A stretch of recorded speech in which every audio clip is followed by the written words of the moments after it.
Brother Kadash, giving all praises to Yahweh Bahashem, Yahweh Shai Bahashem, Rakakudash. Let's go straight into it.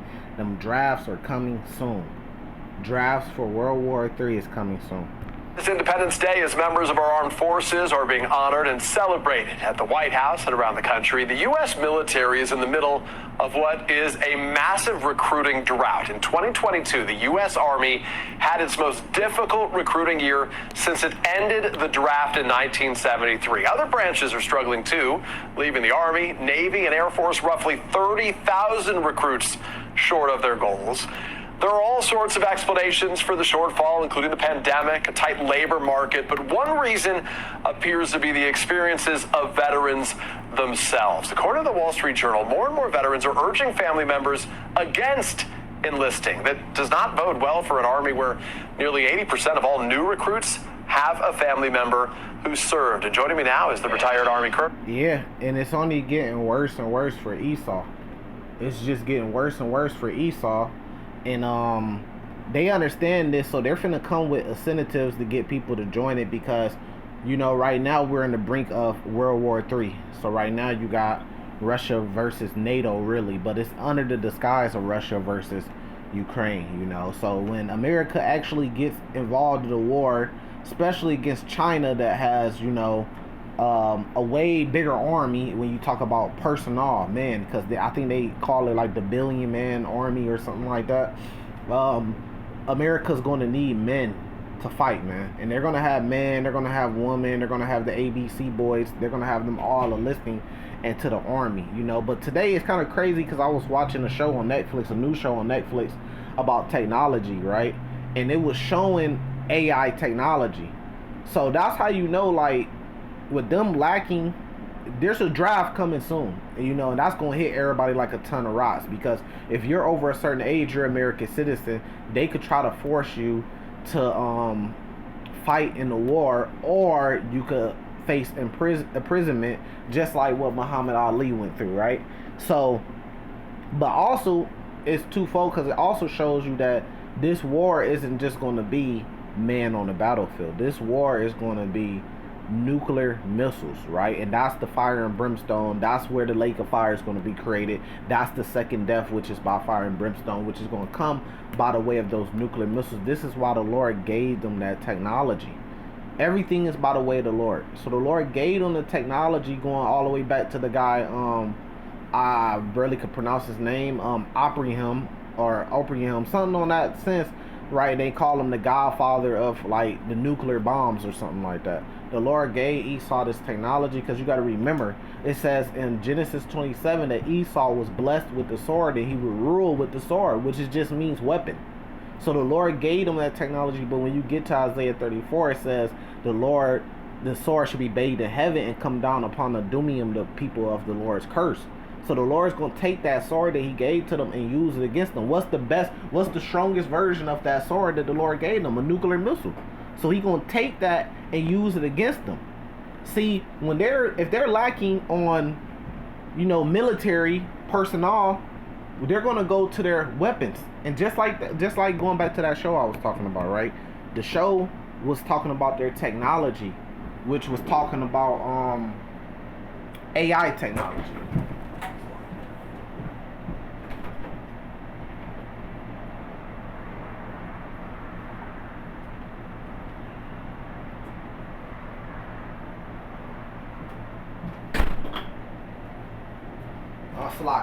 Right, which was talking about that AI technology, right? So what I've seen, man, look, Esau got some crazy technology out there. You better believe it, because this is what the Lord is giving them, right? This is like just a little bit of the Lord's technology that he's sharing with man, right? But it's all to fulfill prophecy of the end coming, right? So, man, Esau got some shit where I seen he got an AI drone that could think on its own, move on its own, meaning that they don't even have to have like a controller and control it. It could just move on its own, right? And they got a drone that could come and place a bomb. So if you in a hideout or you in a bunker somewhere, this drone could get into it, or just come and place a bomb and then leave and then blow up. And then they got the kamikaze drones that could just pretty much commit suicide and just run into whatever you in and just blow up. You see what I'm saying? Esau got, look, and I mean, fact check all this. Esau got drones. I'm talking about jets. Jets that are unmanned. Big jets that are unmanned. It's like a giant drone, but it's a jet. So they could fight, you know, with another military just using a drones where it's a jet, but it's no man inside of it. So you think the Lord ain't got technology like that? And that's what I always said. Me personally, I didn't regurgitate what another person said. I didn't take what I heard somebody else say. I always said myself that what I believe the chariots that you're seeing is drones from the Lord. But there's the real deal that's gonna come too. We ain't seen the real deal that's coming yet. We ain't seen the angels coming in the chariots yet. A lot of those chariots that you're seeing, there's just like the little TikTok UFO that they said. That's me personally, I believe it's a drone. And then the little gray aliens that people talk about always seeing, I believe that they're real, but I believe they're drones. They're it's just like if us human, right? Or let's just say Esau, right? His army, if he sent the drone, since he didn't develop this technology, or the Lord didn't share this technology with him, if he sent the drone to Mars, why, and he developed AI technology, why wouldn't he put just robots, which is artificial intelligence, put that technology in robots, put them on a drone, and send them to Mars to create or research whatever they want to research on Mars? So if they could do that now, and we're starting to see that they could do that, what makes you think the Lord can't do that? So a lot of times, me personally, I think if you see chariots, that don't mean that they're manned or that the angels are in the chariots. That don't mean that the gray aliens that Esau say that he be seeing, it's not real. That people haven't really seen those gray aliens.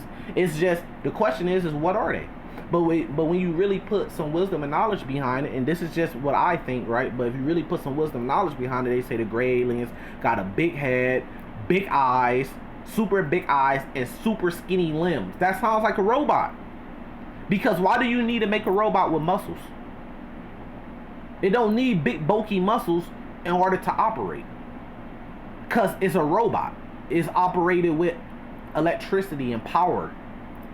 You see what I'm saying? Go watch the movie I Am Robot. You know, robots usually got a big head because that's where you're going to put all, like the computer in the head. And then the eyes will be big because that's where you're going to put your cameras at. So it's no different than if Esau sent AI technology in the form of a robot and a drone to scan a planet.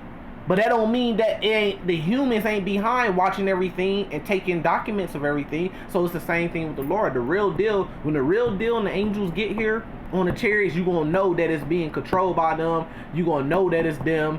And this place going to be completely done for when the Lord comes back. It says in Revelations 1 that every eye shall see. You're going to know that, okay, this the angels, this the Lord, they coming back with great power, they coming back to go to war. Then rather than just seeing some chariot just shriek across the sky. The Bible says that Lord, the eyes of the Lord go through and fro through the earth.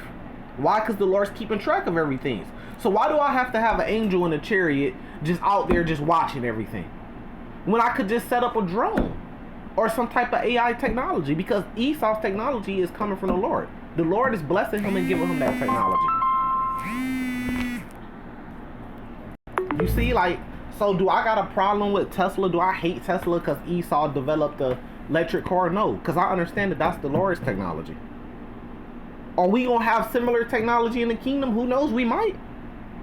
We might have artificial technology in the kingdom. It's not about the technology. It's about who has control over the technology and their intentions with the technology. It's not about the technology. There's nothing wrong with a Tesla Plaid. The problem is Esau is doing wicked stuff with that technology because he's going to use that technology to keep the Israelites in slavery. He's going to use that technology to fight against the Lord. That's the wicked, but really the Lord is making him do it. There's nothing wrong with, everybody talk about like all the digital stuff. That's the Lord's technology, man. You don't know if we going to have stuff like that in the kingdom or not. Everybody talk about like the mark of the beast. Do you not understand that the mark of the beast is the Lord's technology? The chip, the Lord created that, man. He gave Esau that technology. And he's going to condemn him with it, man. The Lord controls good and bad. He controls darkness and light. It says that in Isaiah 45, man. He controls everything. So it's not that the technology is bad, it's about who has control of the technology. Those people are bad, like it says in Malachi chapter 1. Esau is the border of wickedness, man. So let's let this play. Jack Jacobs, he is, of course, a Medal of Honor recipient and an NBC News military analyst. Colonel Jack, on this holiday, as always, we say thank you for your service. And this is a heck of a headline about the all-volunteer force in the U.S. right now. The former chairman of the Joint Chiefs of Staff, Mike Mullen, told the Wall Street Journal about prospective recruits. He said the following: influencers are not telling them to go into the military. Moms, dads, uncles, coaches, pastors do not see it as a good choice. What's your take? Facts. Well, it used to be a good choice, and we had generations of people joining the military because previous generations had. I did because my father had served in the Second World War in the Army in New Guinea and the Philippines, and I thought it was my obligation to serve. But a lot has happened since we decided to have an all-volunteer force. The result has been far fewer people going into the military to start with. Right, so you said an all volunteer. So how are they going to come back against that? They're going to make a draft. They're going to make it mandatory, man.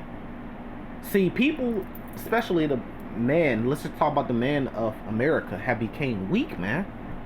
They don't know what it's like to live where you are forced. You have to go put a year into the military. You have to go to the military. Now it's just choice. Nobody wants to go to the military. Why? It's easier. You could just get on YouTube and become a millionaire. Upload YouTube videos. You could get on TikTok and do a dance and make money to provide for your family. You could go in real estate. You could go into the car market. You could go into stocks. You could go into Bitcoin. You could go into the hospital field, medical field. It's so many ways that you could make money out here now, especially with the internet. Especially with the internet, you know? So why would somebody go risk their life in the army now? It don't make no sense. So guess what Esau's going to do? He's going to start a draft, man. This is Joel 3, verse 1. For behold, in those days and at that time when I shall bring again the captivity of Judah and Jerusalem. So when the Lord, should start delivering us from that captivity, he says, I will also gather all nations and bring them down into the valley of Jehoshaphat. Why? Because that's Yahweh's judgment, man. It says, and will plead with them there for my people and my heritage Israel, who they have scattered among the nations and parted my land. So the Lord is going to bring all these nations to the valley of Jehoshaphat to fight against each other, man. That's how he's going to plead with them. But the Lord is going to be there too. The angels are going to be there too, going to war too, man. So guess what that's going to do? That's going to ease up the countries, because all your army men are in the valley of Jehoshaphat in the Middle East going to war. So the only thing you're going to have to protect the homeland is the National Guard and stuff. And a lot of them, when all hell break loose, are going to go with their family. Same thing with the police stations. So you going to have Mad Max, man, in the streets, man. Anarchy. You're going to have just the movie Purge. You're going to have that going on in the streets, man. And the army ain't going to be here because the army going to be over there fighting, man. So this is how the Lord kind of going to checkmate them. Right? And it goes on, but I just want to keep jumping to other precepts. This is Psalms 2. It says, why do the heathen rage and the people imagine a vain thing? The kings of the earth set themselves and the rulers take counsel together against the Lord and against his anointed, which is who? The Israelites. So this is why the Lord is doing this, is to get vengeance for his people. The so-called blacks, Latinos, and Native Americans, right? It says, saying, let us break their bands asunder and cast away their cords from us. He that sitteth in heavens shall laugh. The Lord shall have them in derision. Right? It says the Lord is going to laugh at them, man, and have them in derision. It says, yeah, I have set my king upon my holy hill of Zion. I will declare the decree. The Lord has said unto me, thou art my son. This day I have begotten thee. Ask of me, and I shall give thee the heathen for thy inheritance. No, the heathen should be saved with us. No, he said for our heritage, and the uttermost parts of earth for thy possession, right? Because that goes back to the blessing of Jacob in Genesis chapter 27. It says, thou shalt break them with a rod of iron, thou shalt dash them in pieces like a powder of vessel. So while you got the war going on in the Middle East, right? And you got the Lord coming back, right? Which we're about to go to that next, right? At the same time, you're going to have the Lord giving brothers spiritual power here in Mystery Babylon, which is America. and you're gonna have a fight here in America. But the army's not going. What's their advantage, right? Just like what happened in Black Wall Street in Tulsa, Oklahoma, right? What was their advantage? They could fight, and then the military come over and bomb. So the blacks out there, they were fighting back, and they was actually kicking Esau's ass, man. But then what can you do when they fly jets over or planes over and drop bombs? What can you do? But guess what? When they're not in the way no more, and they're over there fighting in the Middle East, because Esau's going to have to, he's going to have to do a draft. He's going to have the National Guard go. He's going to be sending any and everybody he can over there because he already short. This is what the Lord is doing to him, man. So over here in America, all you're going to have is militias and police pretty much. And Jake, and really Jake, the Israelites could handle them. It's just anytime you beat them, then the military comes and step in. But if the military's out the way in the Middle East, in the Valley of Jehoshaphat, then who's going the Israelites, so-called blacks and natives and Latinos, they gonna run over the militias and they gonna run over the police stations, because a lot of them, like I said, they're gonna be going home with their families and quitting. And the men have became weaker, and it tells you down Obadiah chapter 1 that Jacob should be a flame and a fire, and the house of Esau for stumble, meaning that the Israelites are going to tear fucking this whole land up, man. This is Revelations 12 verse 7. And there was a war in heaven. Michael and his angels fought against the dragon, and the dragon fought his angels. So we already been through this precept a lot. When it says Michael and his angels, it's talking about Michael the archangel, which means a high-ranking angel, and the rest of the angels are going to fight against the dragon. But what's the dragon? Well, the dragon is the kings and the militaries of the earth that is referred to as a dragon. And their angels is what? They're military. Their army men are going to fight against what? The Lord and the angels. So that's why the Lord is giving them this technology, this AI technology, to develop their weapons, because the Lord is going to enjoy fighting, man. And the Lord is a man of war. He wants a war. He wants a fight. What fun is it if you bring out one weapon and then your enemy's dead? What fun is that? So he wants Esau. He's giving Esau the technology to develop themselves so he could put on a show, man. So he could put on a fight against them, so he could have a real challenge, man, which is really still not a real challenge. But then the aftermath of that is the Lord's name is going to be glorified, because it's going to be like, look what the Lord did to the strongest military on earth that the earth has ever known or seen. Look how the Lord did them. Look how the Lord defeated them so easy. So when we get in the kingdom, everybody gonna remember, man, what the Lord did to America was crazy. That goes back to what the Lord did to Egypt. People was talking about that because you gotta remember during the time of Joshua, right? When they went back into the land, right? The people that was living in our land, they were in fear of the Israelites because they remembered what the Lord of Israel did to the Egyptians, man. So his name was like ringing bells because of what he did to the Egyptians. So that is, you're gonna have that same thing in the kingdom of heaven, man. The Lord destroyed Mystery Babylon. He destroyed America. You see what I'm saying? Then the Lord's name is going to be glorified, man. So that's why he's giving them this technology to develop, so they could put up a better fight when the Lord come back. The Lord is, man, he got heavy weapons. Let's just say it that way. Esau has to develop, man, because if the Lord was just to come back 1,000 years ago or 400 years ago, it wouldn't even been a fight. So the Lord is helping them develop his technology so he could put on a show and he whoop their ass, man. So that's why you're gonna have that war in the heaven. It ain't nothing to do with the spiritual demon Satan, man.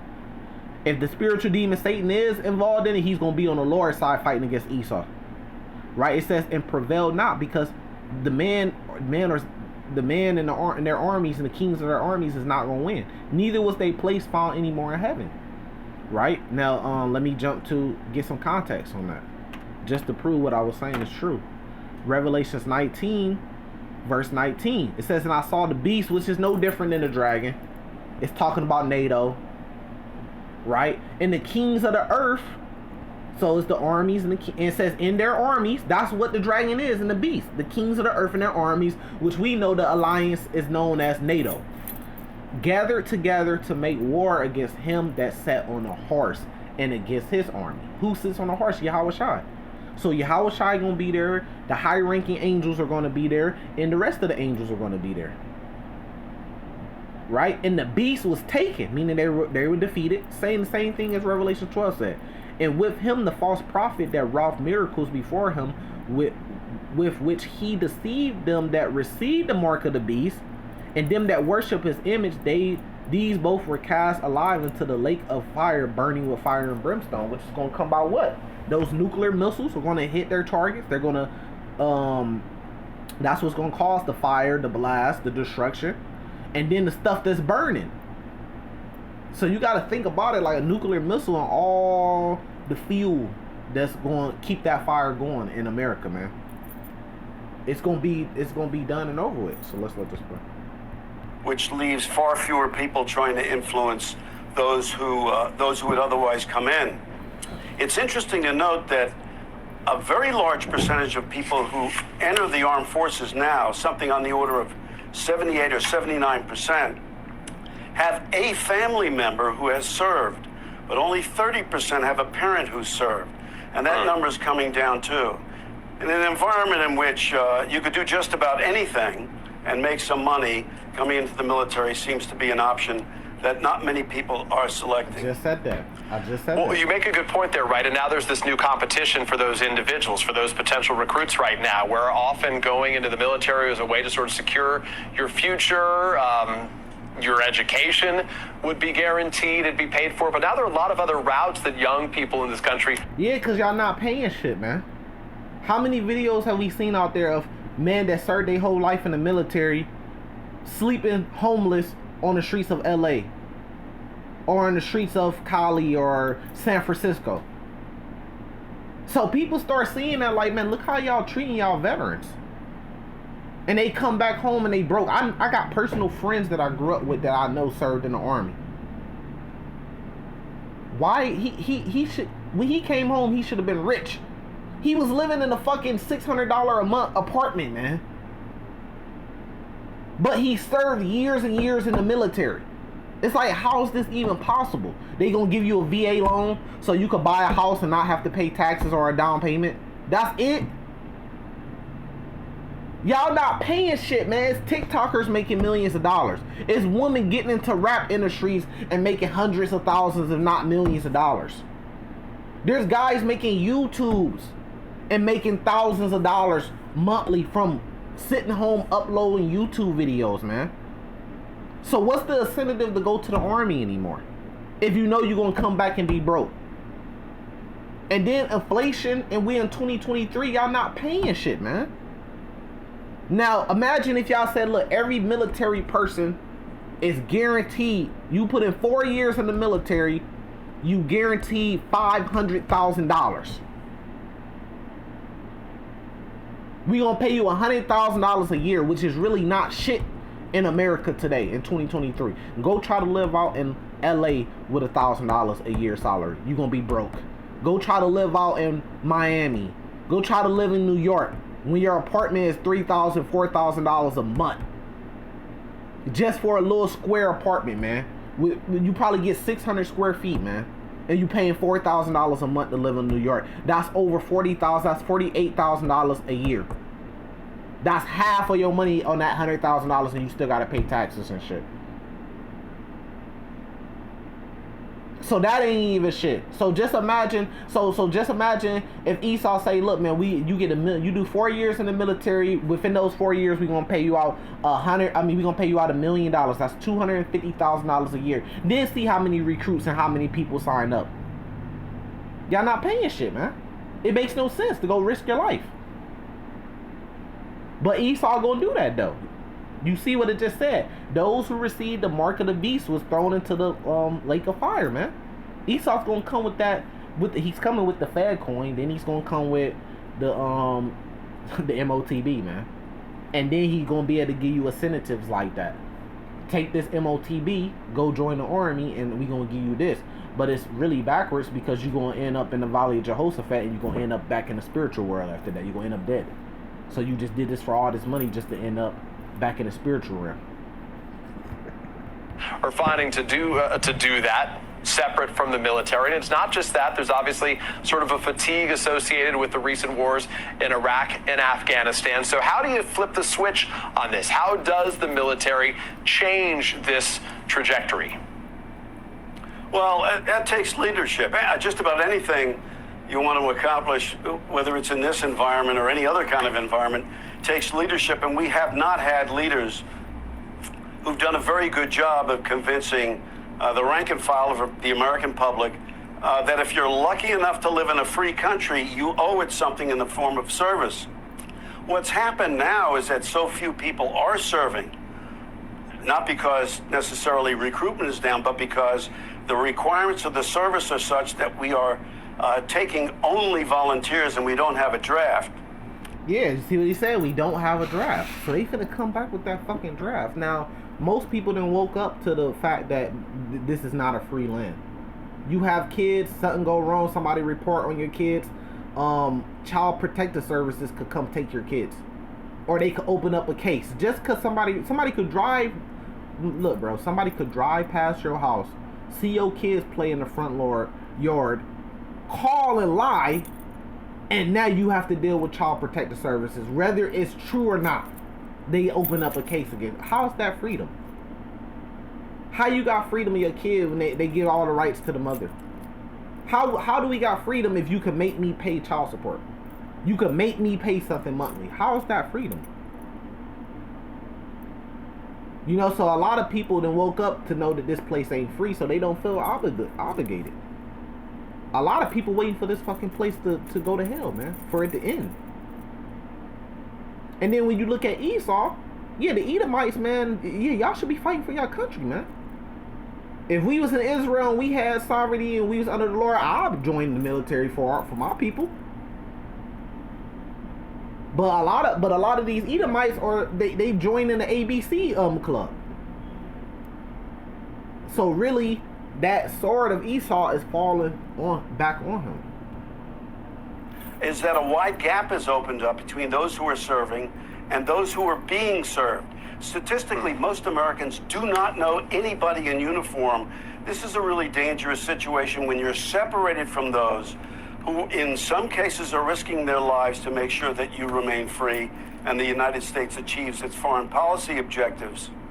The only way this will change is through leadership. It's interesting to note, for example, that more people were killed on 9/11 in New York City than were killed at Pearl Harbor. And yet on the 8th of December, 1941, hundreds of thousands of young people streamed to reception stations to go defend the country. That did not happen. So what do you think? He's projecting and telling you everything they finna do. You heard the word draft come out his mouth, so you know they finna come with a draft.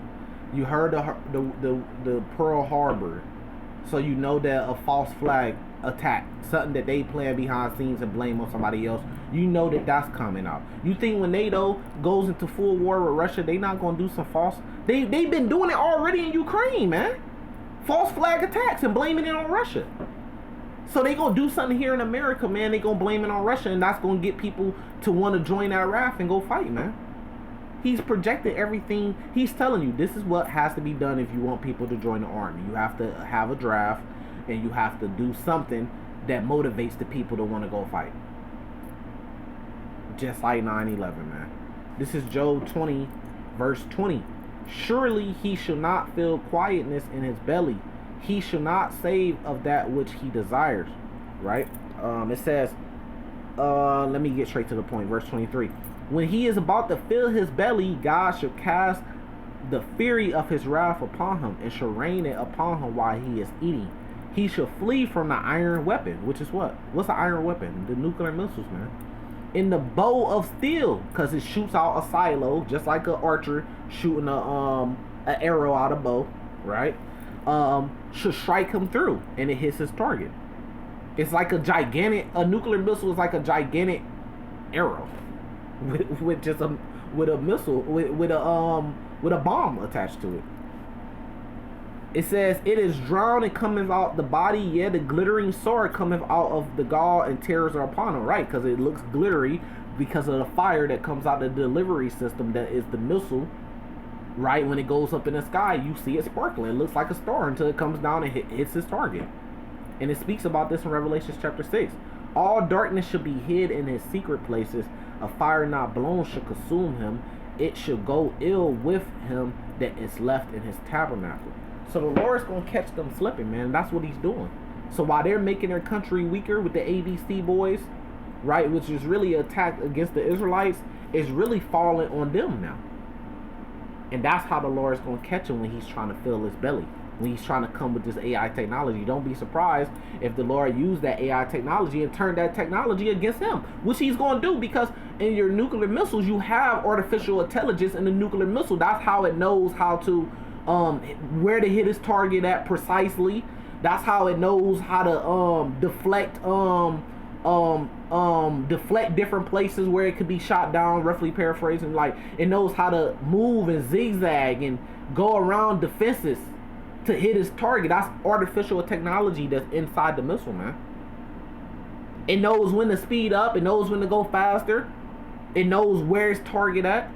So that's AI technology inside those nuclear missiles, man, especially the hypersonic ones. So don't be surprised and that's what the Lord's going to do. He's going to take control of those missiles using that AI technology. He's going to tap into those missiles, and he's going to direct them to hit where he wants to hit, which is Mystery Babylon. You know, so those drafts are coming, man, soon. What you going to do? Are you going to be like it says in the book of Maccabees, like Judah Maccabees, and a retreat to the wilderness? Are you going to take the MOTB and join Esau's army and get sent to the Valley of Jehoshaphat? And then get sent back to the spiritual realm? You make your choice. Salvation to the elect. Shalom.